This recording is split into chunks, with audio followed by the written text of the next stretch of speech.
김건희 씨 주가 조작과 공천 개입 등 혐의 3차 공판이 열렸습니다. 오늘 재판에는 공천 개입 의혹의 핵심 인물인 정치 브로커 명태균 씨가 증인으로 출석해 김 씨와 법정에서 처음으로 대면하는데요. 자세한 내용 취재기자 연결해서 알아보겠습니다. 방준혁 기자. 네, 저는 서울고등검찰청에 나와 있습니다. 김건희 씨 자본시장법 위반 혐의 사건 3차 공판이 조금 전 10시 10분부터 서울중앙지법에서 진행되고 있습니다. 김 씨는 지난 재판 때와 마찬가지로 마스크를 쓰고 머리를 묶은 채 법정에 나타났습니다. 우선 통일교 청탁 의혹과 관련해서 샤넬 매장 직원에 대한 증인 신문이 진행됐는데요.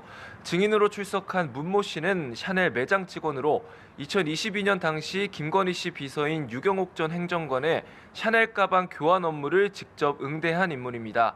문 씨는 교환 과정에서 유 씨가 누군가와 통화를 하며 제품을 고르는 장면을 목격했고 통화 상대방의 목소리가 김건희 씨의 목소리와 유사하다고 판단, 이후 퇴근길에 유튜브 영상을 찾아 확인했다고 증언했습니다. 재판부는 오후엔 공천 개입 의혹의 핵심 인물인 명태균 씨에 대한 증인 신문을 이어갈 예정입니다. 명 씨가 김건희 씨와 법정에서 처음 마주하게 되는 건데요. 앞서 김건희 씨 측은 지난달 첫 공판에서 여론조사와 관련해 명 씨에게 지시한 적 없다며 공천 개입 혐의를 부인했습니다.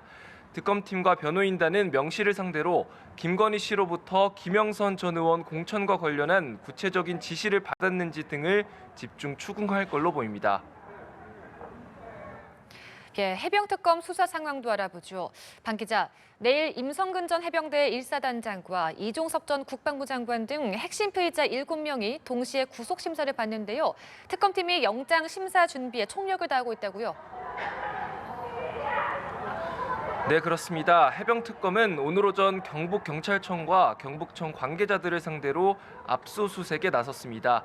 앞서 해병대 수사단이 경북청에 이첩한 순직 해병 사건 기록이 국방부 검찰단에 무단 회수된 경위를 살피기 위한 차원입니다. 내일 서울중앙지법에선 이종섭 전 국방부 장관을 비롯해 순직 해병 수사 외압 의혹 핵심 피의자 5명의 영장심사가 동시에 열립니다. 이 전 장관을 시작으로 유재은 전 국방부 법무관리관, 김동혁 국방부 검찰단장, 박진희 전 국방부 군사보좌관, 김괴한 전 해병대 사령관 순입니다. 특검팀은 이들의 구속영장을 청구하면서 고위공직자들이 조직적으로 개입해 해병대 수사단의 정당한 수사 행위에 외압을 행사한 중대한 공직범죄 사건으로 규정했습니다. 여기에 해병대원 순직 사건의 핵심 인물인 임성근 전 해병대 사단장과 최진규 해병대 중령도 사건 발생 2년 3개월 만에 구속심사대에 오릅니다. 특검 수사 기한을 한 달 남기고 이뤄지는 이번 영장 심사는 향후 수사 성패를 좌우할 중대한 시험대가 될 것으로 보입니다. 수사 외압 의혹의 최정점인 윤석열 전 대통령도 내일 소환 통보를 받았는데요.